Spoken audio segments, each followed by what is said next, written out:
아침 말씀. 오늘 본문 말씀은 출애굽기 7장 14절에서 25절입니다.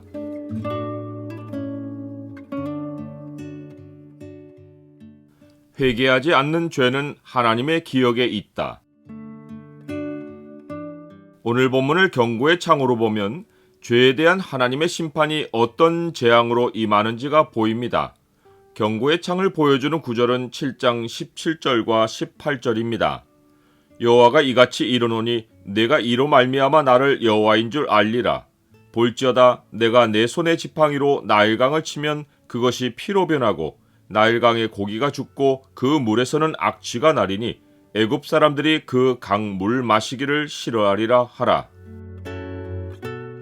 여호와 하나님은 바로가 이스라엘 백성을 보내지 않는 이유가 그의 마음이 완강하기 때문이라고 알려주십니다.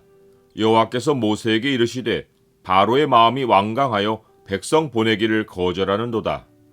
하나님은 모세가 애굽에 가기 전부터 이러한 일이 있을 것을 예고하셨습니다. 그때 하나님이 하신 말씀을 보면 바로의 완악함이 하나님께 원인이 있는 것처럼 들립니다. 여호와께서 모세에게 이르시되 내가 애굽으로 돌아가거든 내가 네 손에 준 이적을 바로 앞에서 다 행하라.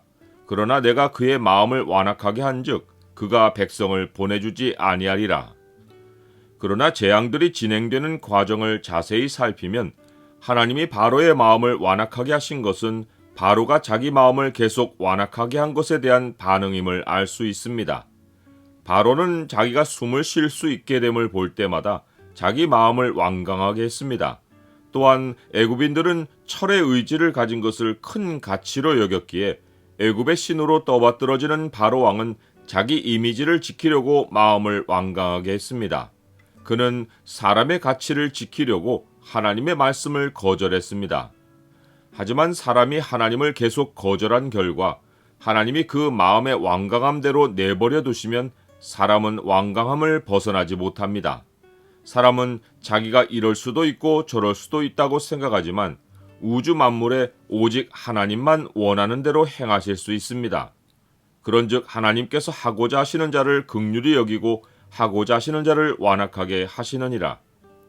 하나님이 바로 왕에게 거듭해서 재앙을 피할 기회를 주시며 내 백성을 보내라.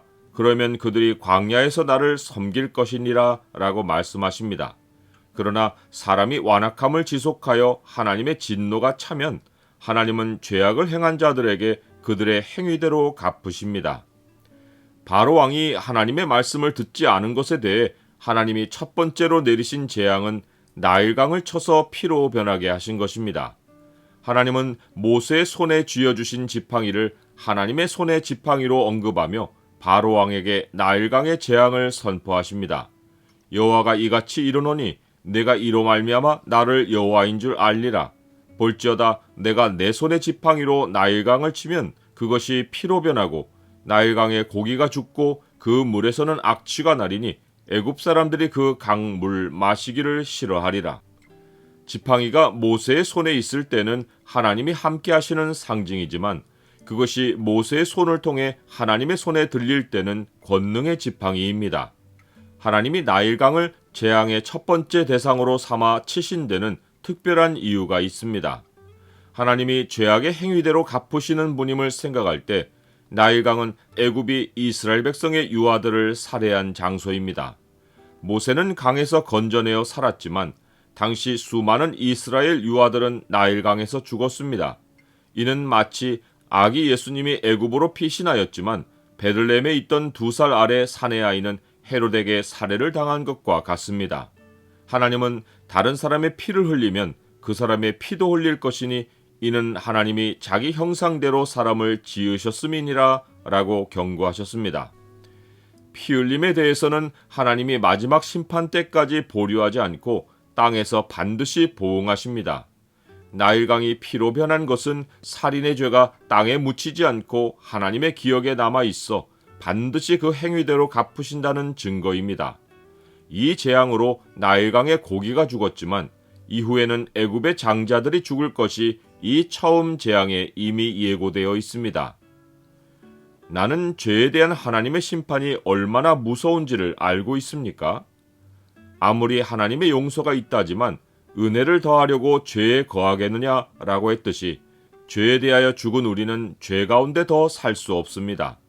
부지 중에 짓는 죄는 용서를 구하여 사함을 얻지만 믿는 자라도 고의로 짓는 죄는 행위대로 갚으시는 하나님의 심판이 있습니다.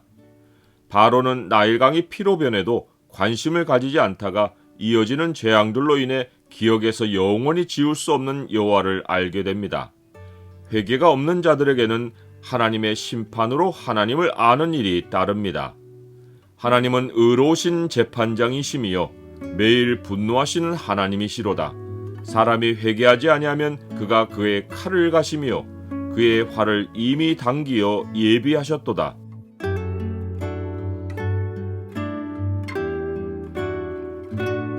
주님, 주께서 제 마음을 부드럽게 하여 주사 말씀을 경청하게 하옵소서. 고의로 죄를 범하지 않게 하시고 부지 중에 지은 죄는 민감하게 깨닫고 회개하게 도와주옵소서. 주께서 제 죄를 용서하신 은혜를 항상 기억하고 살게 하옵소서. 예수 그리스도의 이름으로 기도드립니다. 아멘.